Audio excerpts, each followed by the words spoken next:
വീണ്ടും ജോസഫിനടുത്തേക്ക്. ക്ഷാമം പിന്നെയും രൂക്ഷമായി. യാക്കോബ് വീണ്ടും മക്കളെ ഈജിപ്തിലേക്ക് അയച്ചു. ജോസഫിന്റെ നിർദ്ദേശമനുസരിച്ച് ഇത്തവണ ബെഞ്ചമിനെയും അവർക്കൊപ്പം പോയി. ബെഞ്ചമിനെ സുരക്ഷിതനായി തിരിച്ചെത്തിക്കുമെന്ന് യൂദായുടെ ഉറപ്പിലാണ് യാക്കോബ് അവനോടൊപ്പം അയച്ചത്.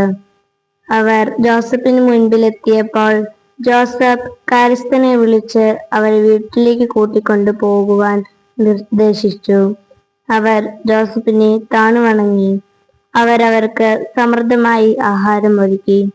അവർക്ക് മടങ്ങാനുള്ള സമയമായപ്പോൾ ജോസഫ് അവരുടെ ചാക്കുകളിൽ ധാന്യങ്ങൾ നിറച്ചു. ബെഞ്ചമിന്റെ ചാക്കിനുള്ളിൽ ജോസഫ് ഉപയോഗിക്കുന്ന വെള്ളിക്കപ്പും വെച്ചു.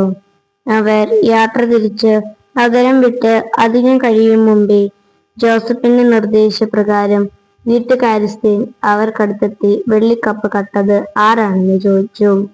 അവരെ നിഷേധിച്ചുകൊണ്ട്, ആരെങ്കിലും ഇങ്ങനെ ചെയ്തെങ്കിൽ അവൻ മരിക്കണമെന്നും മറ്റുള്ളവർ യജമാനന് അടിമകളാകണമെന്നും ശപഥം ചെയ്തു.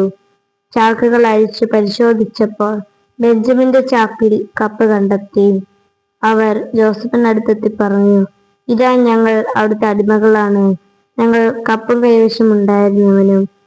എന്നാൽ ജോസഫ് പറഞ്ഞു, കൈവശം വരുന്നവൻ മാത്രം എനിക്ക് അടിമയായാൽ മതി, മറ്റുള്ളവർക്ക് മടങ്ങാം.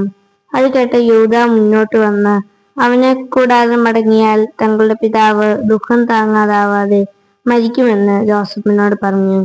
ബാലിന് പകരം തന്നെ അടിമയാക്കണമെന്നും ബാലിനെ വിട്ടയക്കണമെന്നും അപേക്ഷിച്ചു. ജോസഫ് സ്വയം വെളിപ്പെടുത്തുന്നു.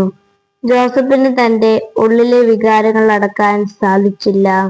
അവൻ ഉറക്കെ കരഞ്ഞു. ജോസഫ് സഹോദരന്മാരോട് പറഞ്ഞു, ഞാൻ ജോസഫാണ്. എന്റെ പിതാവ് ഇപ്പോഴും ജീവിച്ചിരിക്കുന്നുവോ? അവരാകെ സ്തംഭിച്ചുപോയി. അവർക്ക് സംസാരിക്കാൻ കഴിഞ്ഞില്ല. ജോസഫ് പറഞ്ഞു, നിങ്ങൾ ഈജിപ്തുകാർക്ക് വിറ്റ നിങ്ങളുടെ സഹോദരൻ ജോസഫാണ് ഞാൻ. കഴിഞ്ഞതോർത്ത് നിങ്ങൾ വിഷമിക്കേണ്ട. കാരണം ജീവൻ നിലനിർത്താൻ വേണ്ടി ദൈവമാണ് എന്നെ നിങ്ങൾക്ക് മുമ്പേ ഇങ്ങോട്ട് അയച്ചത്. പിതാവിനെ കൂട്ടിക്കൊണ്ട് ഈജിപ്തിലേക്ക് തന്നെ മടങ്ങി വരാൻ ജോസഫ് സഹോദരന്മാരോട് നിർദ്ദേശിച്ചു. യാക്കോബ് തന്റെ സ്വത്തുക്കളെല്ലാം ശേഖരിച്ച് മക്കളോട് കൂടി ഈജിപ്തിൽ എത്തിച്ചേർന്നു.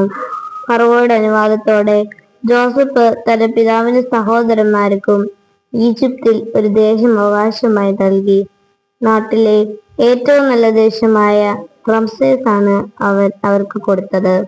ജോസഫ് തന്റെ പിതാവിനും സഹോദരന്മാർക്കും പിതാവിന്റെ വീട്ടുകാർക്കുമെല്ലാം അന്ത്യസമയം അനുസരിച്ച് ആഹാരം കൊടുത്തു പോന്നു.